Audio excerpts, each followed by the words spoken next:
Assassinating your enemies with a hail of holy bolts and cinder arrows is a highly effective and satisfying method of destruction in Lords of the Fallen. Combining this with the ability to maintain infinite ammo and a steady influx of HP makes this a nightmare for even the tankiest of mobs throughout your playthroughs. If you want to play as a high damaging, sharp shooting, HP leeching, agility focused range character that has the ability to decimate single targets and clear rooms full of mobs in the blink of an eye, all whilst fulfilling the Demon Hunter aesthetic, then this, my friends, is the build for you. Shifter here, and thank you for checking out my Merciless Demon Hunter build. In today's video, we're breaking down what is, in my opinion, one of the best range builds that has the ability to do incredibly high damage at range, all whilst leeching a steady flow of life and maintaining a permanent bank of infinite ammunition. We'll be going over the stats, weapons, armor, rings, pendants, and rune choices that make this build a ruthless, devastating Demon Hunter that rivals most builds' damage output. So, without any further ado, let's get into it. The main stats to focus on in this build are agility and strength for damage scaling, and vitality for survivability. As this build focuses on using crossbows and bows, we need to ensure that the majority of our points focus on maximizing our DPS output through this means of attack. Initially, you'll require around 20 points in endurance to have ample stamina to utilize in the early to mid game. My advice here would be to get agility to 75 and strength to around 50, then fill in the rest in any order of your choosing. You'll gain damage from starting into agility and strength, and more HP from vitality. I aim for around 40 initially here. For the primary weapon, I'm wielding either the Harrower Dervler's crossbow or the Defiled Infantry bow. The choice between these centers around your choice of playstyle. The crossbow fires 3 shots per volley and causes utter devastation. Caveat to this is that the interaction with the Umbral Eye of Lydia the Numb Witch is that it causes a lot of life to be lost when we misplace any shots. This also counts for when you've killed an enemy and the final bolt or two therefore miss. This may mean that some of you prefer the bow, which also offers extremely solid single damage output and is a completely viable choice here. I personally prefer the crossbow, as you can offset this HP loss by slotting the correct runes and being a little bit more dexterous with the analog stick to ensure that you switch targets mid-volley. Crossbow itself can be acquired when you gain the remembrance of Harrower Dervler, and the bow can be acquired down in lower Calran. We cover all things ARPG and FPS on this channel, so if you enjoy games like Lords of the Fallen, consider subscribing or joining the channel. We currently have a returning viewer base of 10,000 people, which is absolutely awesome. With 1,250 subscribers, that means 8,750 of you still haven't smashed that sub button. With that in mind, I'm also pleased to announce that channel memberships are now live, and another way that you can support the channel and the Phase Shift community. There are 3 different tiers which offer you perks, such as playing cooperatively with me during streams if the game allows it, access to the Phase Shift community Discord, and early access to some videos. Either way, whether you join the channel or subscribe, if you're enjoying the content, it really helps me out, and this interdimensional community welcomes you with open arms. Drop a like if you enjoy the video, and sound off in the comments below with any thoughts and questions. Now, back to the weapons. The main and offhand weapon choice is a dual-wielding Jeffrey's daggers.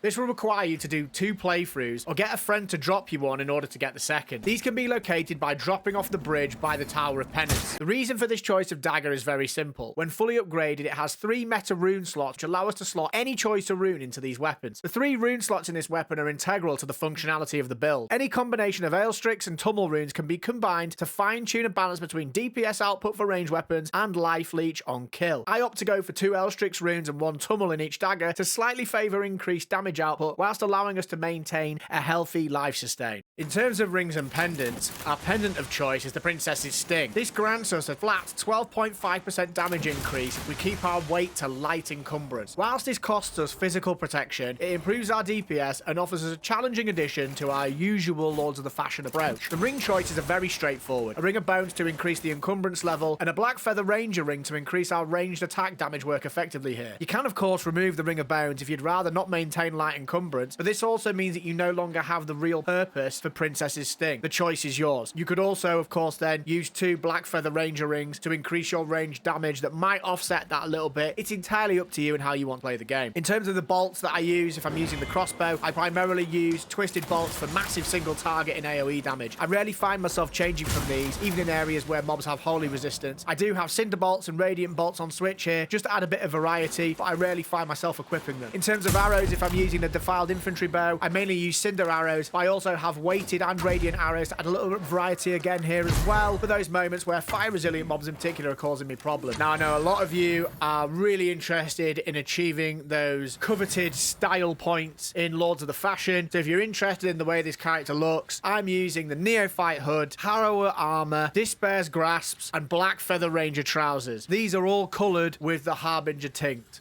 This build is incredibly straightforward to play.